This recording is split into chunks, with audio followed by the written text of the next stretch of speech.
Hello everyone, how are you doing? This is MD Tech here for another quick tutorial. In today's tutorial, I'm going to show you guys how to install and set up your HP NV6020 printer on your Windows device. So this should hopefully be a pretty straightforward process here, guys. And without further ado, let's go ahead and jump right into it.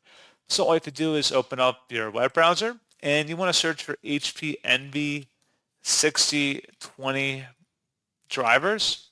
Go ahead and search for that. Best result should be an HP support page that says HP NV6020 all-in-one printer software and drivers. Open that up. And now you want to scroll down and you want to select the item that says installation software and drivers.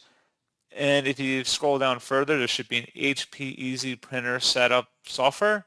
Go ahead and select the download button for that and then open up that file to extract it.